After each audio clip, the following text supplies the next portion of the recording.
So is the pharmacy job market saturated? In today's video, we break down the Bureau of Labor Statistics for pharmacists and talking about the market saturation. If you are a student who is kind of worried about their future, maybe you're in pharmacy school or something like that, and trying to think, what do I do if the market is saturated? Stay tuned. I grabbed my boys, Brian Fung and Paul Tran, also YouTuber pharmacist as well. And we break down a really solid roadmap of what you should do to best secure your job for your pharmacy career. In this video, we talk about three things. We talk about the current landscape of pharmacy at this moment. We also talk about what the future we believe pharmacy will be like going forward. And the third thing is how to secure a job if we were pharmacy students in this saturated market as well. We break down one really big tip in this video that you gotta watch that will probably make you stand out from every single other applicant out there, so make sure to catch that. Also, make sure to like, comment, subscribe. Make sure to smash the like button so this video can get spread out to other people. And also, I'd love to kind of hear your feedback. Let me know what kind of questions you have for Paul, me, and Brian, and we'll do a part 2 or another video together. And of course, I've left timestamps below along with Brian and Paul's social media accounts that you can follow as well. I'll talk to you guys later. Take care. Bye. Hey guys, we got the Asian trifecta here. Yo, what is up guys? I actually pulled my two bestest pharmacy friends on the internets. I got Brian Fung and Paul Tran, who also scared a lot of pharmacy students from doing pharmacy as well. I thought it would be really good for us to kind of talk about the new BLS data that's come out and kind of lay out a roadmap for a lot of you guys as well. I know we kind of scared the shit out of you guys. What I want to do is for those people who are feeling trapped or in pharmacy, kind of want to give you some hope and lay out a roadmap as well. So yeah. So we got Brian and Paul. How are you guys doing today, guys? It's Friday, and it's a Labor Day weekend, so I'm doing awesome. Dude, and we haven't spoken to each other in like 2 years, dude, or like a year, like all three of us, man. It's crazy. It's been that long? Yeah. Was it over 2 years ago? Dude, it was... I don't even remember. It was a long time ago, but yeah, so it was a long time ago. But let's kind of jump into it. So the first thing that I wanted to do was kind of dive into kind of the landscape of pharmacy at the moment. So if not too long ago, do you guys know when the BLS data dropped? Do you guys know how long ago that was? I'm not sure. I just saw you shared it with me, but I have no idea when it came out. Yeah, I don't know either, but it's definitely very recent because everyone's sharing it. Yeah, and your video is pretty recent, right? A couple weeks ago, and you had the old data. Yeah, like my data was outdated, and I shot that video like 2 or 3 weeks ago. And it was funny, one of my viewers actually showed it to me. So let's take a look at this. Oh, I don't have the old data either, but I think last time Oh yeah, the old data was just minus 100 pharmacists in the next 10 years. And 0% job outlook. So we can tell it's gone quite down from the last time. It's like -3%, and now it's negative 10K or 10.5K. So pretty crazy stuff.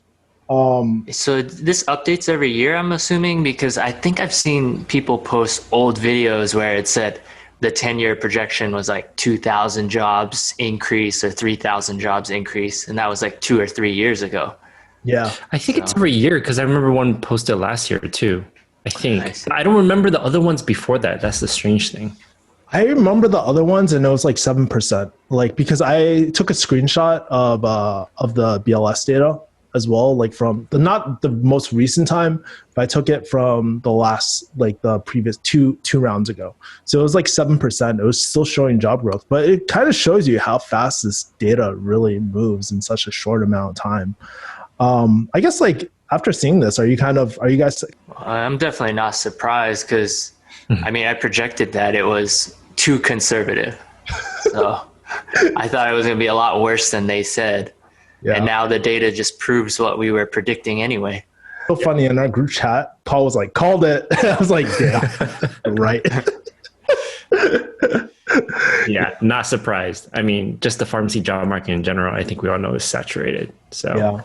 granted, I think there's a difference between saturation and job loss, Ooh, okay. right? Because like just because you have a lot of people in the field doesn't necessarily mean there's a job loss. It just means there's a lot of people in the field. Job loss would be something different. So I think there's two factors in play, but I think the majority of people agree that the market's saturated. Job loss and why we're losing jobs would be an interesting question. That's really interesting. I mean, do you feel like at this current moment, Brian, based off what you've seen in your experience so far, do you feel like there's a job loss at the moment? This is all anecdotal. And to be honest, I hear it from the retail side.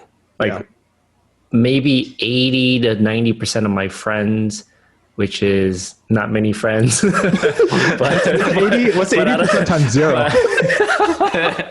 But let's say this. I think I have about 20 pharmacists that I interact with who are all retail, and they all work in the different big chains, small chains, things like that.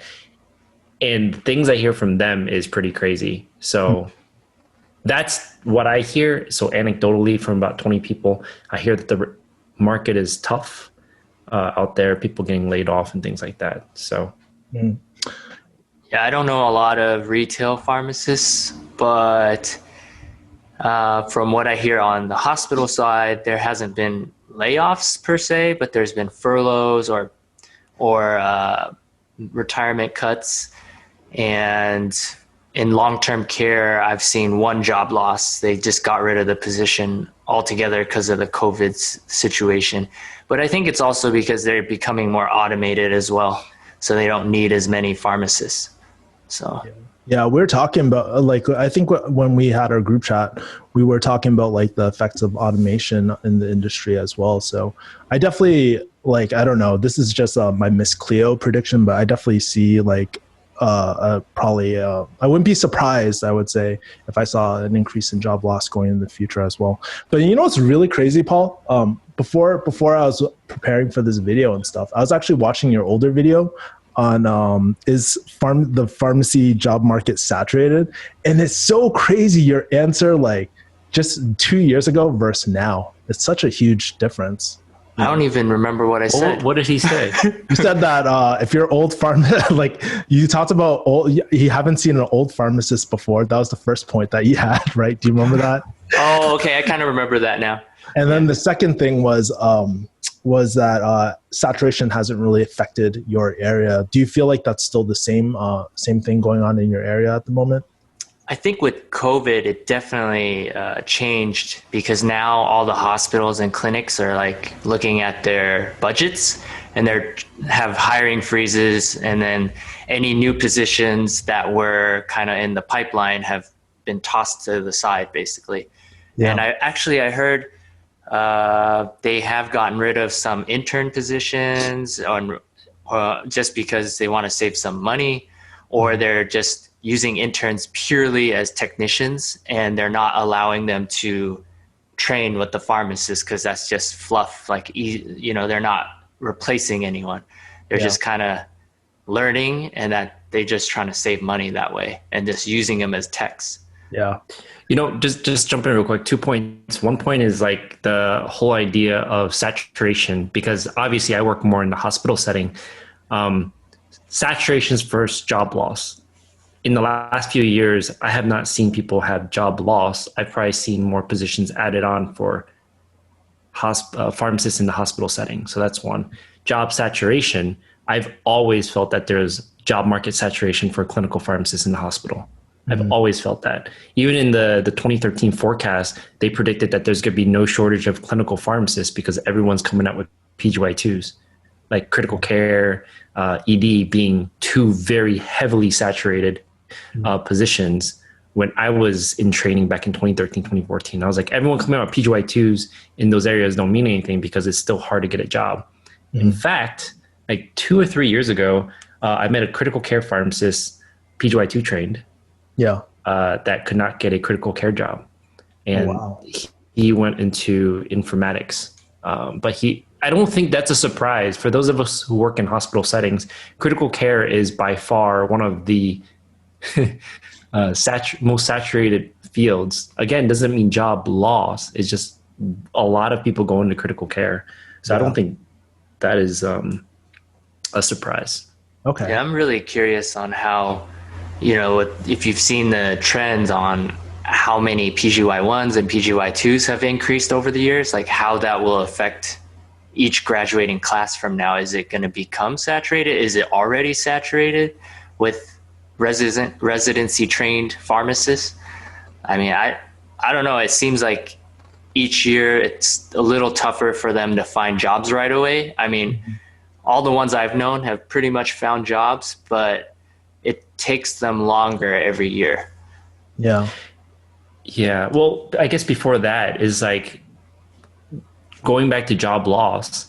How much of the BLS prediction, because it came out recently, let's give it some conservative estimates and say it came out 2 months ago, right? But it's only published within the last couple of weeks. How much of it was due to COVID? It doesn't matter what industry you're in right now. I'm pretty sure COVID is predicting a job loss everywhere. Yeah, right? That's true. Because then it's pushing. Oh, yeah, go ahead.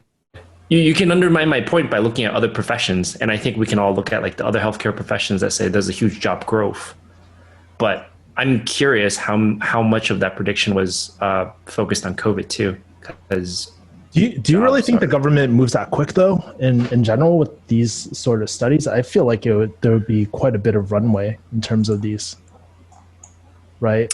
Yeah, that's true. Yeah, a lot of red tape, of course, to get. I have no idea. I'm just speaking out my ass right now. But for assistant, it looks the same to me so far. We can check some other ones, but yeah, it's pretty interesting why they updated the pharmacy market, just that one. So definitely got to go into take a look at kind of like how they update as well. So interesting. One question I want to ask both of y'all is that both of y'all have kind of like a pharmacy following too. Have you heard anything from like new graduates like this year or the past year or so talking about, hey, I can't find a job. I'm worried about finding a job. Have you noticed an increase in that concern at all over the last year or two? Yeah, I definitely have seen more comments and DMs saying they can't find work, but it's mainly the new grads this year is really bad just because of the whole pandemic thing. I think with all the hiring freezes, it's caused a lot of issues and layoffs, of course. But that's about it. But previous years, I haven't actually looked at my comments too much, so I'm not really sure. Dude, I was looking at our comments for the last two, like for our both our videos that we dropped on the same. Dude, we did not plan that. I did not plan to drop it out on the same. So funny. I told my editor, yeah, let's drop it on this day since it's ready, and we just dropped it around the same time. It's pretty funny, man. I'm so curious. Like the question you asked is like, what is the job market? Like, how is it for new grads coming out? Because I've been asking more and more people, like, what is it like out there in the job market?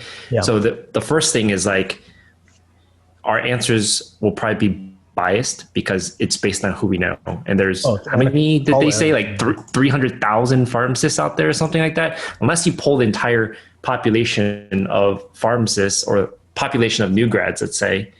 Yeah. We're influenced by the small numbers. Yeah.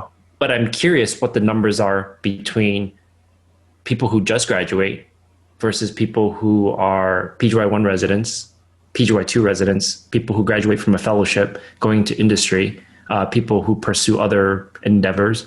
Like, what is the chance of getting a job depending on what bucket you're in? Based off experience, essentially. Is that right, Brian? Like seeing the... Yeah. I mean, yeah, it depends. Like I know some places won't hire you unless you have a residency. Yeah. Right. Some places would. So then you just like flat out nixed all the 2020 graduates right off the bat. But well, I don't know. What is it, like 12 or 13,000 2020 graduates? And then what, I don't know, 40% or so? 12 or 13,000? I think that's about right. Like when I Yeah. looked at the Netflix data, it was like 14,000 were taking a Netflix like last year or something like that. Oh, okay, okay. So And something. then how many of those go to residency? Yeah, that's a lot of things are going through my head right now. Yeah, I wonder like how to analyze that data. Now speaking about like the BLS statistics, because you brought up a really good point in our group chat not too long ago. Have you guys seen any counter arguments to like or arguments kind of like against the BLS data, saying that it isn't accurate or some other external factors to consider beyond the things that we're seeing right now?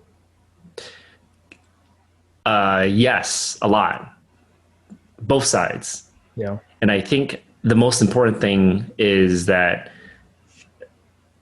this is, if we take back our pharmacy school training of evidence-based medicine, think about this as a journal article, right? Let's think about, should we take this and apply it in our practice setting? You have to look at the inclusions, the exclusions, the limitations. Do we know how this was conducted? Do we know who they studied? Do we know who the denominator of pharmacists are?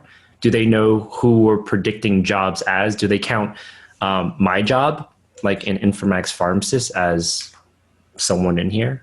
Do they count industry pharmacists? Do they count informatics pharmacists or other pharmacists in general in other spaces that might not be as typical? So I think it's important to know what the methodology is in this to trust it. But it is a national benchmark that people use. Yeah. So I think we all have our own opinions about it. But so I've heard both sides, and it's very interesting to hear what people think about it. Yeah. So that's interesting to hear about like have you heard any points that kind of really stick out to you on the, I guess, on the other side, arguing against the BLS statistics?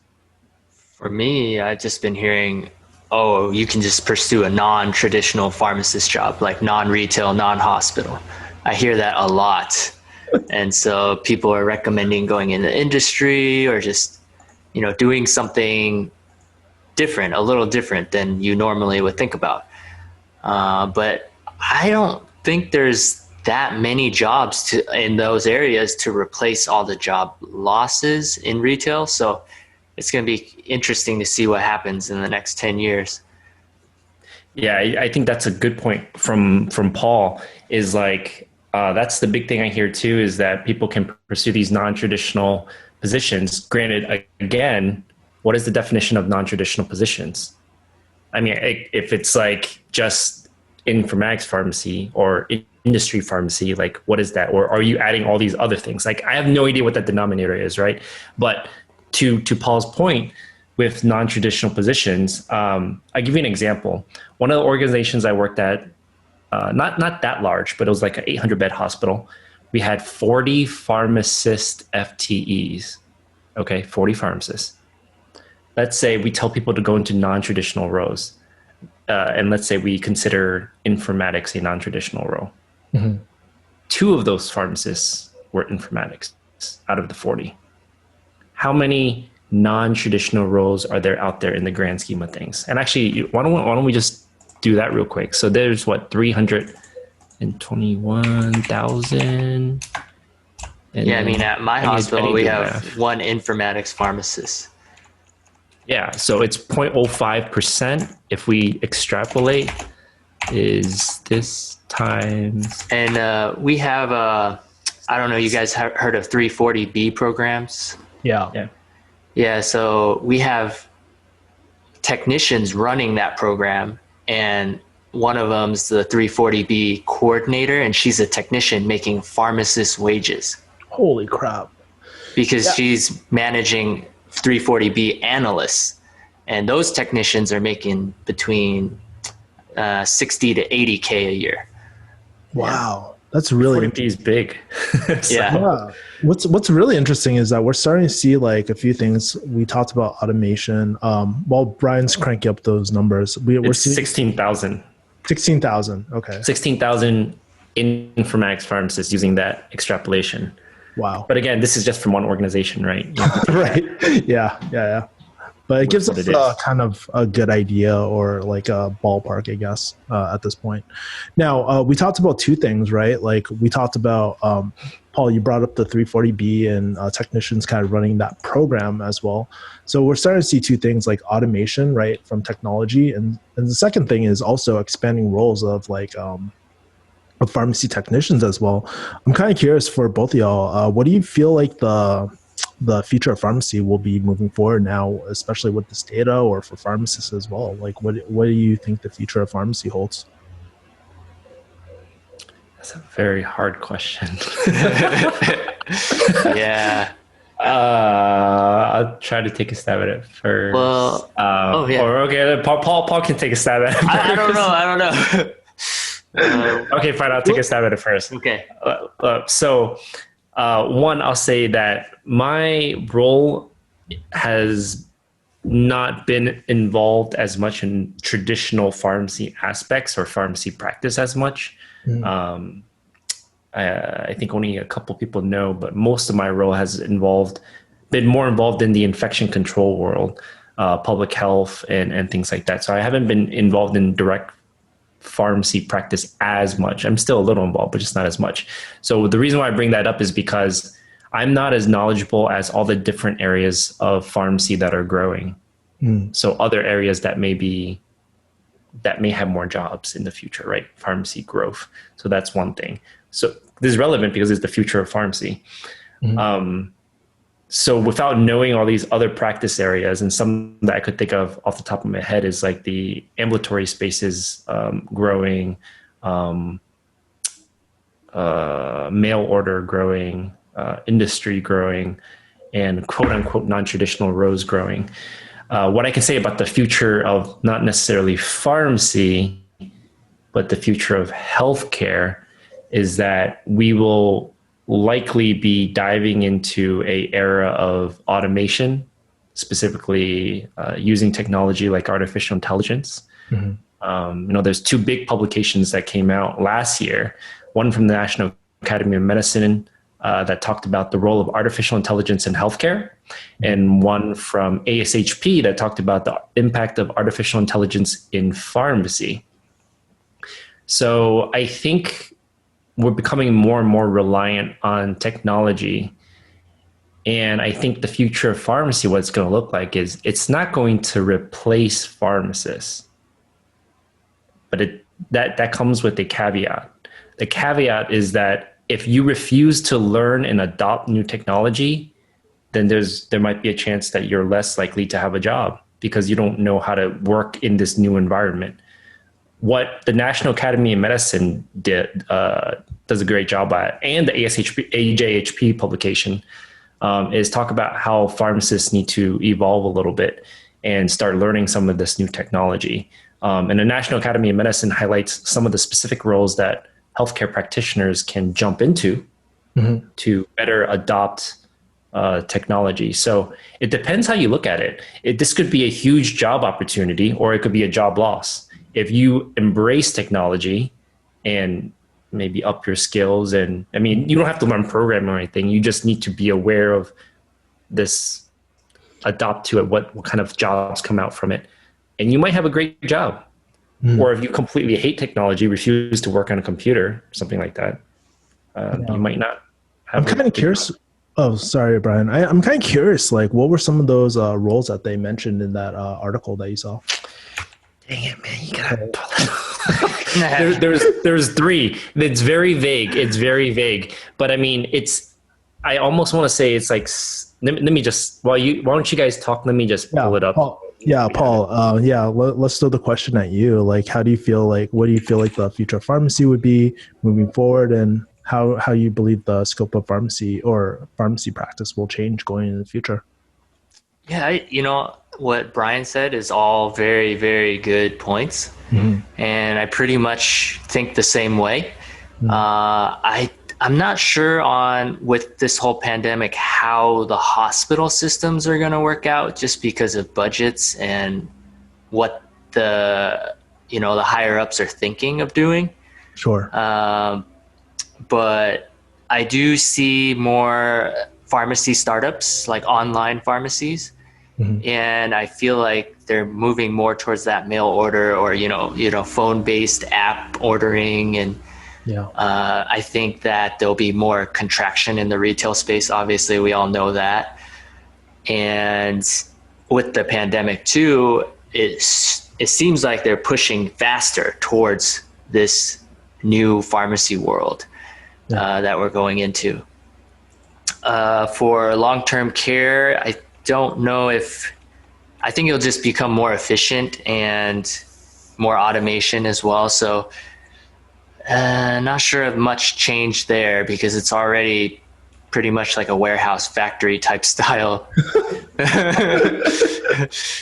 But then there's also the consulting side of long-term care as well. So that's I guess a non-traditional pharmacist role. Yeah. And it's pretty interesting. I was going to ask you, while Brian's still pulling it up, just let me know when you're done, Brian.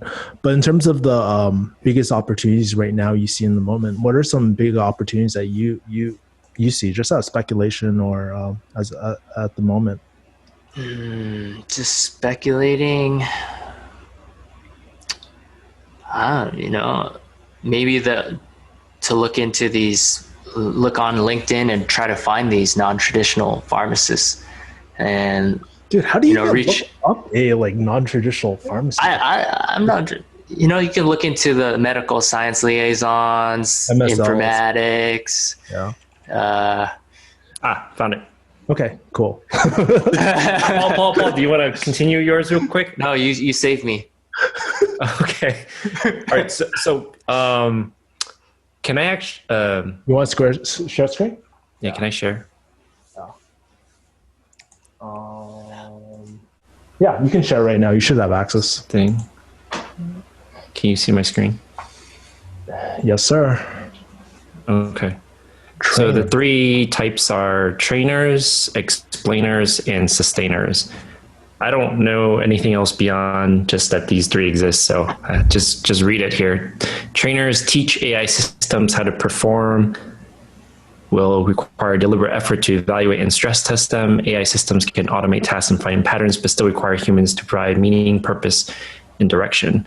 So that kind of makes sense. It's probably similar to like our informatics type roles where you just don't build something to build something. You got to make sure that it makes sense clinically, or like how we would say when we evaluate a journal article, is it clinically significant, not statistically significant? So you always need a human there.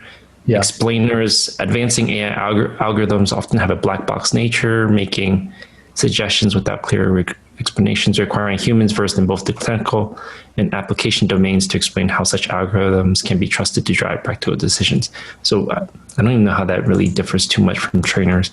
Similar role, I guess. Sustainers, the intelligence needs of human endeavors will continually evolve, preventing the advent of completed AI systems. Humans must continue to maintain, interpret, and monitor the behavior and unintended consequences of AI systems. Oh, that's kind of interesting. One of the things, if you read the actual article, it's very long. I think it's like 300 or 400 pages. Holy crap. Did you read the whole thing? A lot of it. Yeah. So maybe can I do a selfish plug real quick?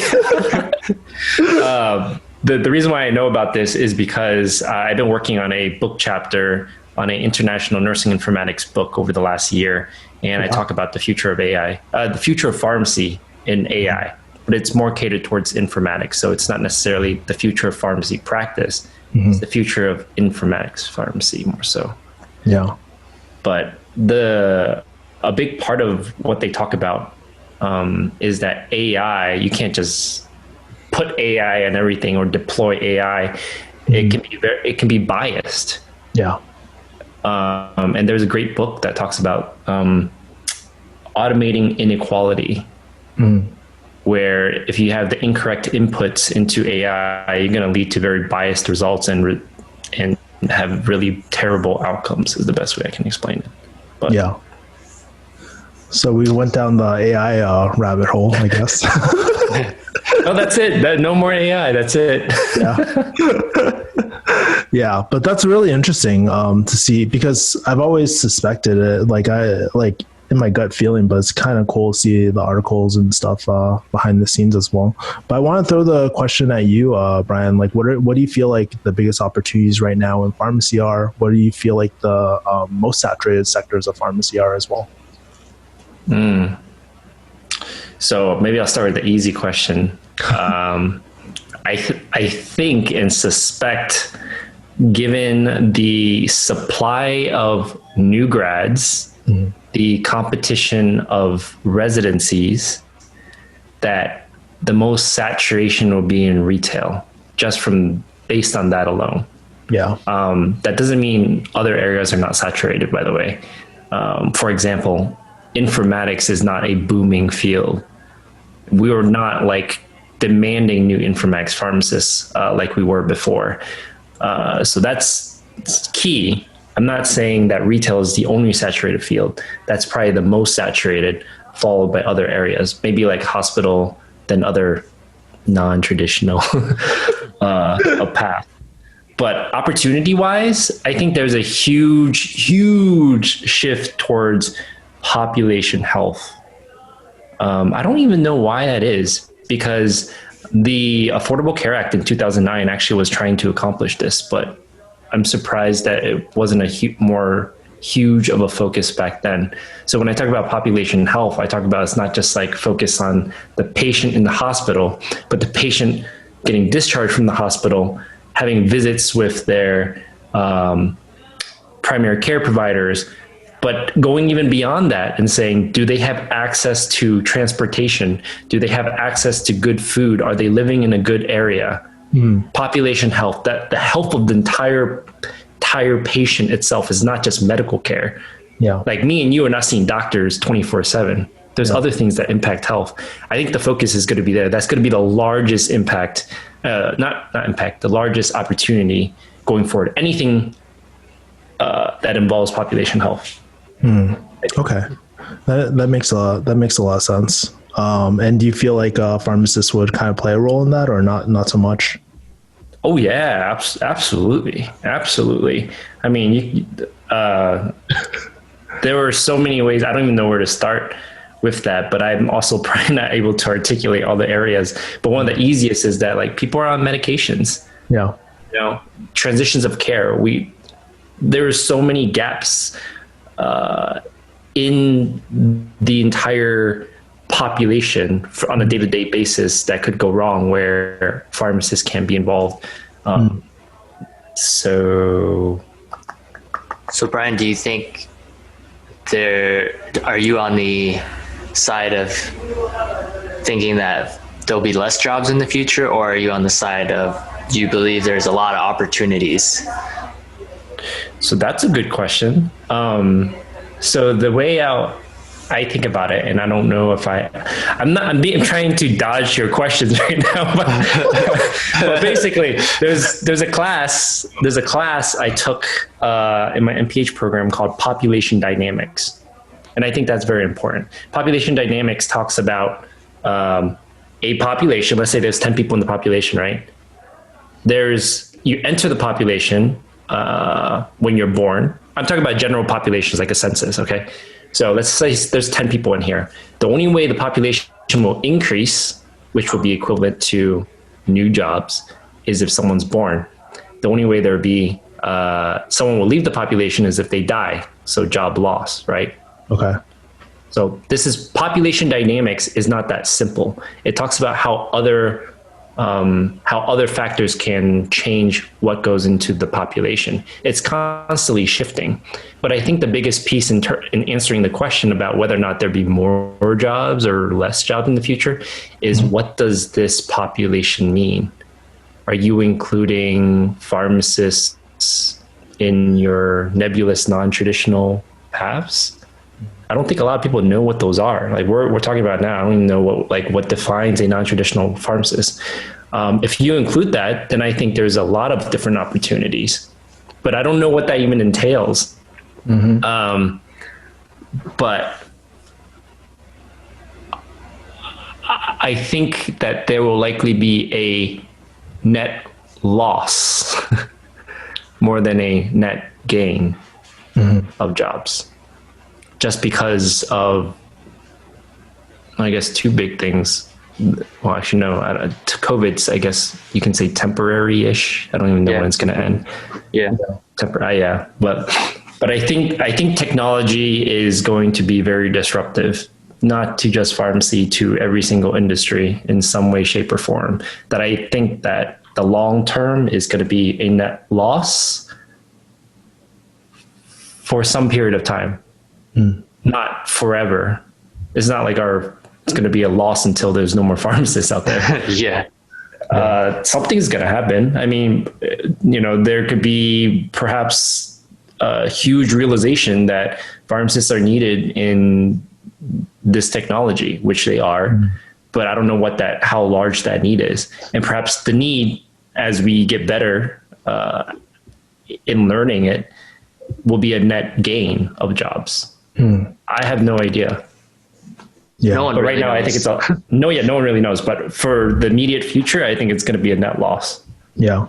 Well, we'll circle back to, because one of the things I really want to do is kind of give students a good idea of how they can secure their first job coming out of school, because there's a lot of students who saw our video, or you didn't release a video, Brian, but me and Paul did. And Quick pause. This video is brought to you by Paul. No. Sign up for my Weeble and Robinhood. Get free stocks. But I'm kind of curious for you guys, like with these new grads that are messaging you and stuff. I'll throw my 2 cents in too. Where do you feel like the most jobs are being? Where do you feel like people are getting the most jobs? And what industries do you feel like people are getting the most jobs at the moment? Most jobs. Well, prior to COVID, it seemed like hospitals and clinics were expanding the most. Yeah. But now it might be those non-traditional jobs. But again, I'm not sure where they're going to come from or where to go, besides looking through LinkedIn and reaching out to people and kind of doing research and trying to figure out how to position yourself while you're in school or before you even enter pharmacy, to get your network connections in line and prepare yourself, for the job market. What was really interesting was like, I've been talking to a lot of students, and this is pre-COVID too. I saw a lot of people get like jobs in like transition out of community pharmacy into home infusion, long-term care, doing PA approvals, mail order and stuff like that, and actually some MSLs too. Like I've seen people transition into MSL as well. Some of my personal friends. So, but how about yourself, Brian? Have you heard anything from like your DMs or anything like that about people successfully getting jobs in certain areas of pharmacy at the moment? Yes. I mean, everything's all anecdotal, right? Where for sure people have transitioned out of every single type of field to any other field, industry, informatics, mail order, managed care, independence. I don't know. I hear people transition to all these different fields all the time, but I never really asked how they did it. Is that what you're trying to ask? No. Just to give people an idea of like, just a general idea. Like obviously there's not going to be a study on people like really transitioning into certain fields, at least I know at this moment. Right. So it's just kind of giving people a high level of like, hey, what industries have people successfully transitioned to so they can actually look into it. Does that make sense? Yeah. So then would you guys recommend new students or people who haven't even entered pharmacy school, should they go to pharmacy school just to look for these non-traditional jobs? Ooh, that's a great question. What's the point? What's the point of going and getting your PharmD and then not do a pharmacist job? You're trying to do something else. Yeah. Well, I'll answer it in a unique way where I think if you're going to, let's say you're not in pharmacy, your pre-pharmacy, right? And you want to be a informatics pharmacist, because that's what I know, right? If you want to be an informatics pharmacist, I don't think you should go to pharmacy school just to get that. Because one, you don't need to be a pharmacist to get an informatics pharmacy job. There's plenty of pharmacy technicians that get it too. Yeah, I actually know some too. Yeah. And even some that are not in pharmacy at all that get it. But that's not the point. The point I want to say is that if you are looking to get into, let's say, informatics, specifically clinical informatics, which is what we traditionally do in the hospital, is usually clinical informatics. I think it's important that you do some healthcare degree first. So if you want to do clinical informatics, because that's what your heart and calling is, then I don't recommend you going straight to informatics, because people who don't understand the clinical workflows is not the best informaticist, in my opinion. I think you need some type of clinical degree. But if you want to do that, I don't know if I would not recommend pharmacy to do it. Yeah, I think, Brian, you actually bring up a good point where it's just like, well, is a PharmD actually required? Like, I think sometimes we think about, okay, like we go in sequential order where it's like, we have to get this PharmD so we can get a job, rather than look at the job first and then reverse engineering what exactly you need to get that specific like job as well. Because you're right, if you want to get a informatics job or start an informatics career, do you absolutely need something like that? And it was pretty interesting to hear that, because that's the first time I've heard that like even technicians have kind of secured these informatics jobs or pharmacy informatics jobs as well. So that's how I view it. How about yourself, Paul? What's your take? Yeah, I agree with Brian. And you could go into like nursing or something else and still be in informatics. But of course, you'll understand different workflows of part of the hospital and how different departments work. But to just go into non-traditional roles, you'd have to really figure out, does it really require the PharmD? Like, if you could do the same thing without it, then why go through all that time and money in pharmacy school just to do something that the guy next to you is doing the same exact thing as you, but they don't have a PharmD, Yeah, it just doesn't make sense to me. So, but in Brian's case, it makes sense. If you want to do the clinical informatics, you need that medical background to actually do a better job. Because I understand, like, I've met some informatics people in the hospital and they don't really know pharmacy workflow, even though they're in pharmacy informatics. And so they mess things up, and I find it when I'm working, and then I have to submit a ticket to fix it. Yeah.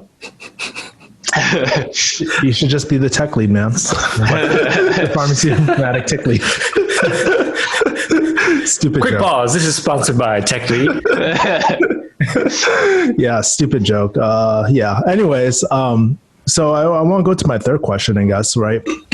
So if you guys were like, imagine yourself in we're shooting this in 2020, right? Let's say if you... Can I quick pause you real quick?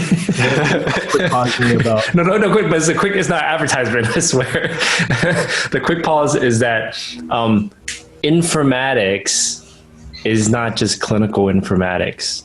You don't always need a clinical degree to enter informatics.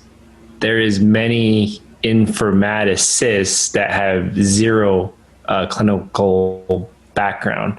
If you go look at American Medical Informatics Association, you can see all the different types of informatics. Clinical informatics is just one tiny piece of it. So just because you want to do informatics, let's say, doesn't mean you need to go the clinical route. Just FYI. Dude, I feel like there's going to be a huge start. Like your industry is going to get saturated after this podcast, man. Everybody's going to go informatics after this. Well, you know what's interesting? There's actually, it's kind of depressing because there's a couple of people that I've talked to, obviously I talk about informatics, is that there's a couple of people that have watched my videos, have talked to me, got into informatics and was like, yo, this is not for me. I mean, it maybe sounds glamorous to some people, but informatics is very boring to people who typically have a clinical interest.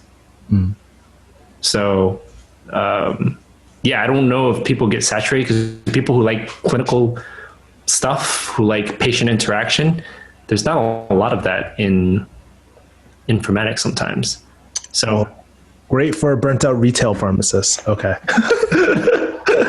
Anyway, okay, that's really good to know as well. Makes a lot of sense. But yeah, what I wanted to kind of ask you as my final question to y'all is like, imagine if you guys were this, like it's 2020, you guys are in your last year of, or you guys are in pharmacy school right now, seeing this data. I mean, what are if you could go back in time, what's the step-by-step process you would go to have the highest percentage of securing your job? Paul, I believe you were alluding to it earlier, but what are some of those steps, I guess? Am I talking or Brian? Either one. You go first. You just see the nervousness on Paul's face. Yeah. All right, Brian, it's your turn. What the Technically, though. All right, we need to take a quick break. Quick pause. Quick pause. Yeah. Quick pause. This video is brought to you by Brian Fung. I wonder if we talked about this last time. I can start because I was going to say... We did talk about this like 2 years ago. Yeah, because I wonder if because I have a very painful memory of all I wanted to do was residency. And I didn't match. And I was like, yo, what am I going to do next? I need to do something. And so if you're talking about step by step, I think there's a couple of things.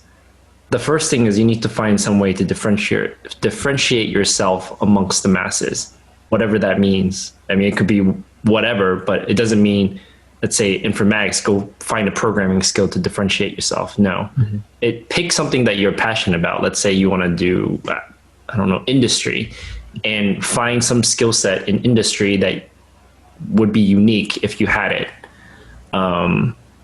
Something like that. The first thing is find some way to differentiate yourself. I don't have a better elaboration than that.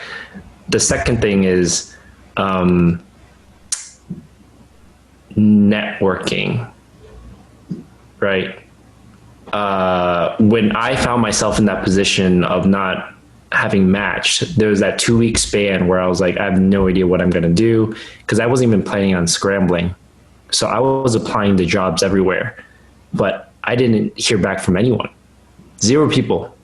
The ones I heard back from first are the people who put in a word of mouth for me. I would talk to colleagues that had internships at a hospital, who had worked at maybe a chain, and they would put in a word for me. And that was the way I would hear back from anyone. So it would be networking would be the second thing. And then the third, and I think this is not a good recommendation, but I'll say it anyways. Not for you to take it. I'm saying it because this is what I actually did. Is that I was like, okay, I'm not going to get a job. Let me keep going back to school.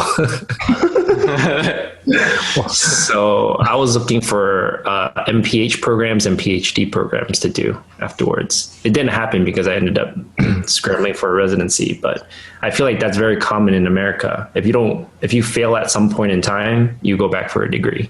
And I don't think that's the right move. Yeah. I didn't know you didn't match. What? That's one of his biggest videos on his channel. Oh, really? Yeah, man. You gotta hit the bell and subscribe, man. No. Yes.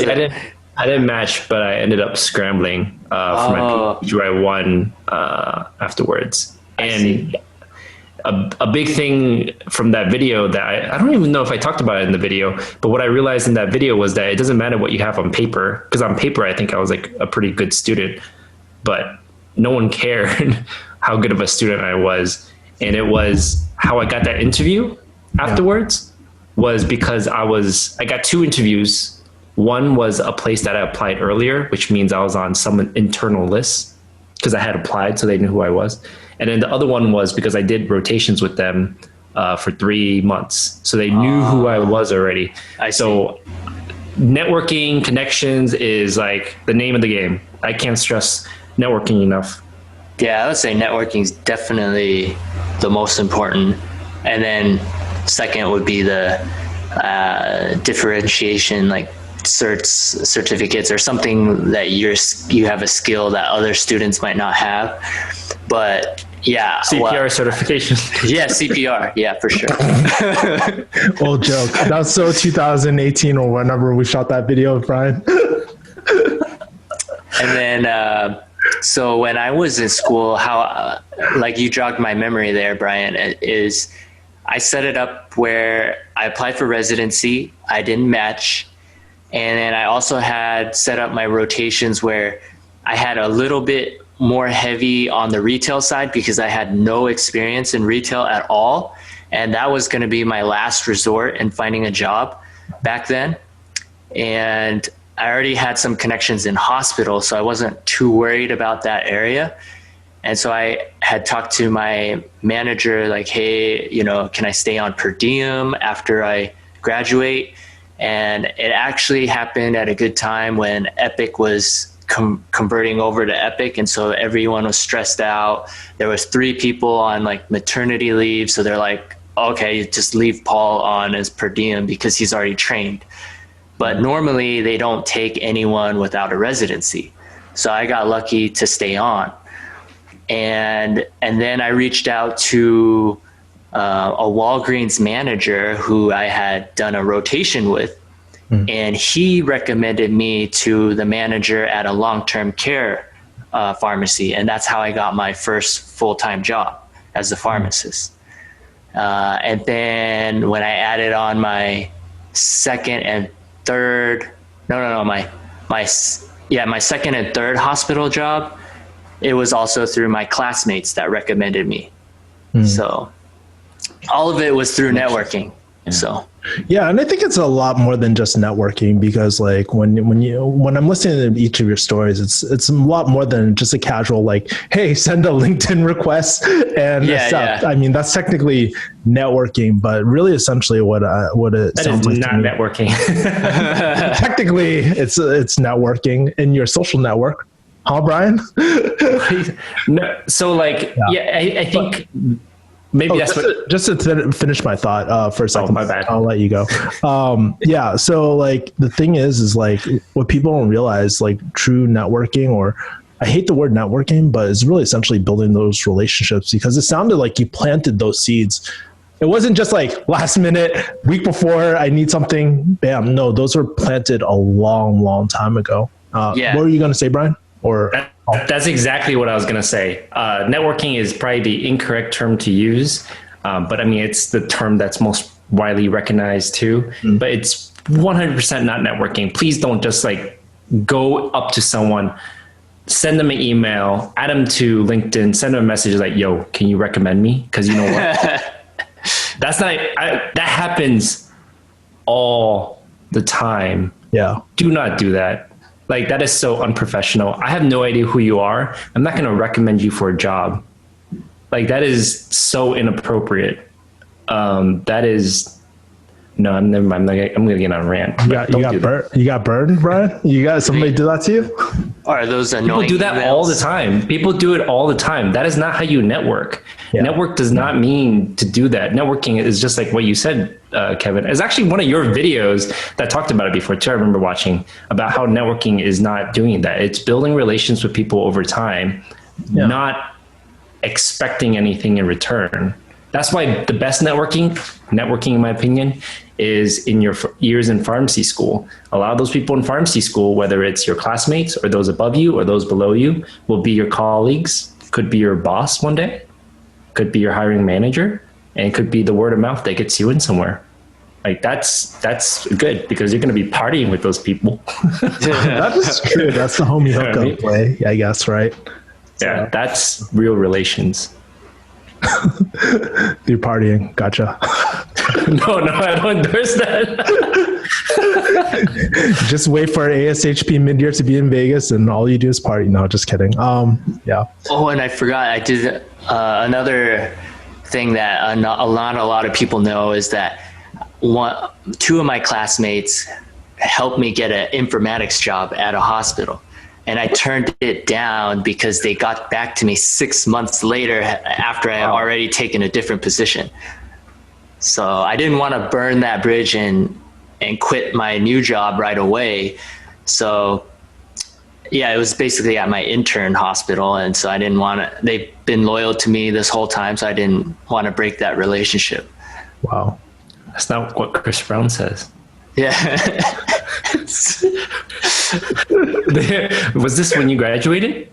No, this was probably 3 years after I graduated. Yeah. And what's really interesting about the whole relationships, because I hear this a lot, like for typical career advice and stuff, like you got to find your essentially USP, your unique selling proposition. I forgot how you put it, Brian, earlier, or what makes you different. Well, this is the exact thing that makes you different. No one can, if you have a strong relationship, it's very hard to duplicate the same relationship, especially like if you plant the seed early, right? You ask for advice, you actually take someone's advice, you follow up, you not only do that shit, but you actually follow up. I think that's one of the most organic ways to do it. When you don't need anything, that's the perfect time and just be curious about people, and just add value too. Like if there's anything that they need help, I think that's like the way to freaking do it. But it's actually quite rare, funny story. Like I was actually planning to go to public health service. Thank God I didn't end up going to public health service, by the way. I was just waiting for them to open up slots. But basically I had a recommendation from a rear admiral doing exactly like that, like who was in the public health service, was that I pretty much emailed him, right? I emailed him at the time, and we just met up, and I was just really fascinated about careers in the public health service. And I met him like maybe 3 or 4 times in his, like at his site. And then we formed this really great relationship, and he was like, hey, he offered it to me. I didn't even ask. He offered me a strong recommendation for me if I ever went down that route. So it was really interesting, kind of the paths that you can open up in terms of relationships as well, doing that. So can I just add like a tiny comment to that is, what was it? I think they are. So I'm in the dating world right now. So yeah. I read dating advice. And one of the things is put your application on Tinder. Wait, oh, what? Yeah, something like that, right? Did the book talk about being a simp? No, it's an old book. It doesn't talk about those new terms yet. But here's the thing, where they talk about it's not necessarily related to dating. It's just like in general, building good relations with people, building good friendships. It's like what I try to do now is usually listen, genuinely listen, and be curious, like you were saying. And when you do that, it's almost like you're adding value, because the more you listen to someone, the more you elicit genuine curiosity about someone, the more likely that person feels good about themselves. And usually they will want to return the favor in some way. Like they feel like they innately want to do that because you've given them value. You know what we call that in sales and consulting, Brian? We call it tactical empathy. That's when when yes, you're talking about that exact process, when they're talking a lot more or they're giving advice and stuff, you're actually building more leverage by actually like listening as well, rather than talking all the time. So that's a real phenomenon. It's pretty interesting. You can build a better relationship by shutting the fuck up versus talking too much, right? It's really interesting. Paul, anything? Oh, were you going to say something earlier? Did I cut you off? No, just listening. Cool. So if I were to kind of break it down into 3 steps, it really comes down to first step, find a specific niche or specific field in pharmacy, right? Hopefully that has like a high demand too, that's ideal, I guess, right? You would want to find something that's not completely saturated. Second thing, don't network, build relationships. Don't add Brian on LinkedIn and try to ask him to give a recommendation. That's second step.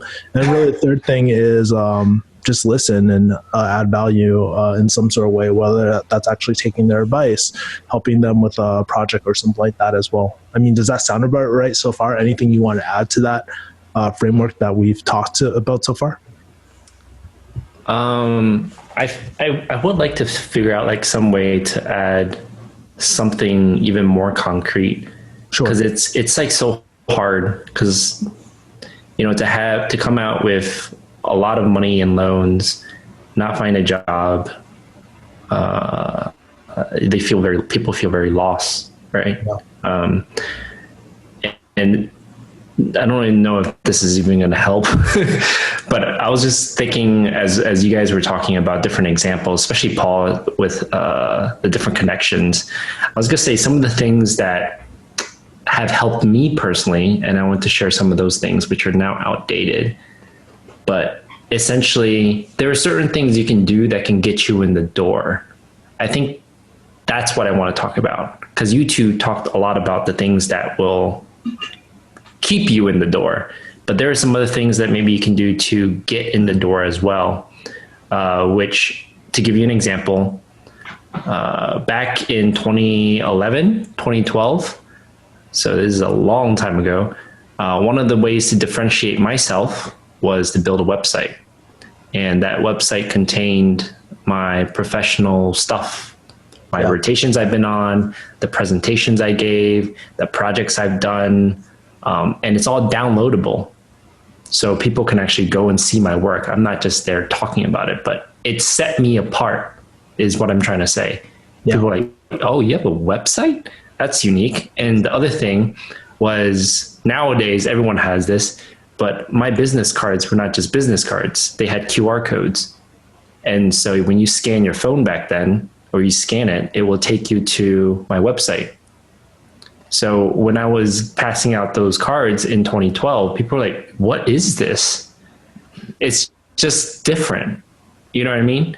And I did it for the sole purpose of getting in the door, being recognized in some way, just setting myself apart.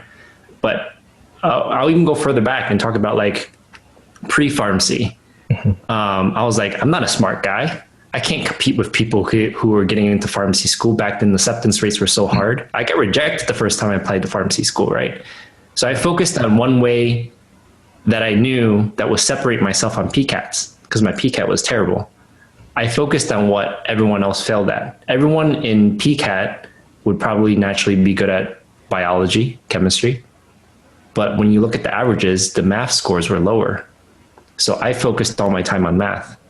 And I got a 99 percentile on math, which skyrocketed my PCAT. So I found a way to differentiate myself in pre-pharmacy. Don't do what everyone's doing. Do something that no one is doing. That's another example. Same with informatics. I was like, no one's doing informatics back when I was interested in it. Mm-hmm. So I was like, this is going to set myself up in the long term. I wanted to come out with a job in retail because it was like 6 figures, things like that. But basically, think about some of those unique things you can do to separate yourself. Do you guys want to hear a unique thing that I tested with my when I was matched up with a mentee, probably like my last year practicing pharmacy and whatnot? This was really, really interesting. So I had a mentee, right? And he wanted to plant seeds, and he was like, I have zero network. He had a really strong, he's Japanese. He had a really strong accent too and stuff. And he believed that was holding him back. So believe it or not, because I've done this in business a lot, right? I shoot people very personal, videos. Yeah, videos. And I think a powerful tool that you can do to leverage that in this day and age is use something like useloom.com, or there's a lot of different these videos that you can embed into emails, right? And people really enjoyed it. And actually, he started building a relationship, and he was like, he brought over this person as a guest speaker for his club and stuff like that as well, and built up a relationship, and has an ongoing relationship to this day with that person that we sent that video to. So I helped him out with the whole video and stuff like that, and video presence. But I mean, I think it's underutilized at this moment in 2020. People are still scared to jump on videos. Oh, this is is it the most professional thing? I don't know. But it's worked for some of my students in the past. So is that a video you just send in an email? Mm-hmm. Yeah. Oh, I see. So it's like something. relatively casual too. It doesn't have to be super formal, but you're respectful at the same time. It's like, hey doctor, hey Dr. Fung, what's going on? Or you wouldn't use this exact phrase, but I'll paraphrase for a second, right?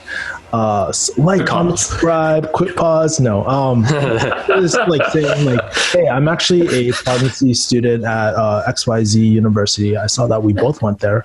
And I was looking at, I was checking out your profile on LinkedIn, and I saw that you have XYZ experience. I'd love to, if you're open for it, I'd love to just chat over coffee or whatever to see how you got to where you are, because I actually want to be at XYZ like position or working at here. This is my goal and whatnot. And I think that's a great way to just open up the door, because a lot of people love giving their advice and stuff, and it's worked. Multiple times. We did not only try it with that one person. He had a list of like 20 people. I don't think he got through the 20, but a lot of those people, almost every single one of them replied back. Right. I see. So going back to what Brian said, what helped him differentiate himself back when he was looking or when he was a student, my thing was the YouTube channel. Not a lot of people were in pharmacy were doing YouTube. That's why you guys call me the OG.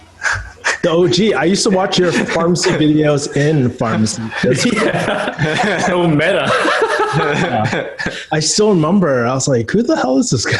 And there's a pharmacy channel. This is weird, man. Yeah. So it kind of, I wasn't sure if it was going to work against me or for me, but it was something unique that I could bring up in my interviews.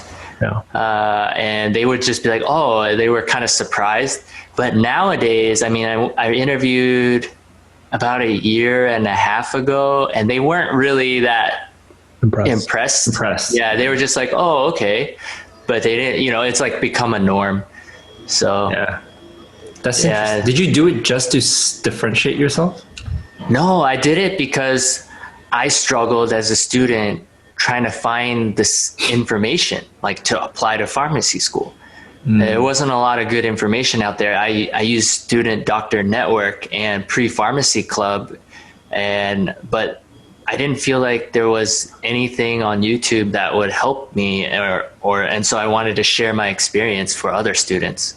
Yeah, so interesting. I mean, obviously, I didn't do it for the money. I mean, my channel gets like nothing. It doesn't really make money. So yeah, not too many people are running ads toward pharmacy, to be honest with you, right? But to add on to Kevin's thing, I think if you were to say like a takeaway, I think that is probably the best advice that has been said in this video so far, is the video openers. Yeah, that is so unique. I mean, I've heard it many times before in the past too, but I would, if I saw a LinkedIn message, I would probably click on the video and respond to the video over any other message I get.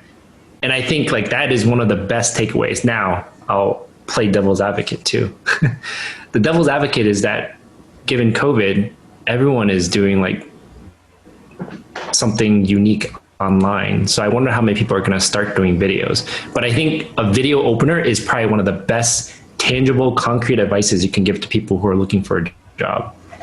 Absolutely. Yeah. I think it's right now you have to, and it's given the context right now because not too many people are doing it right now. Like if that becomes a standard, well, guess what? It's not that freaking special anymore, like sending a video. But the beautiful thing about video though, no two people can copy it. So you can shoot a video, Brian, Paul, you could shoot a video. If I shot a video, it would be very different. And I think it really highlights your personality, especially on video too. All those small cues and stuff as well. So, all right, cool.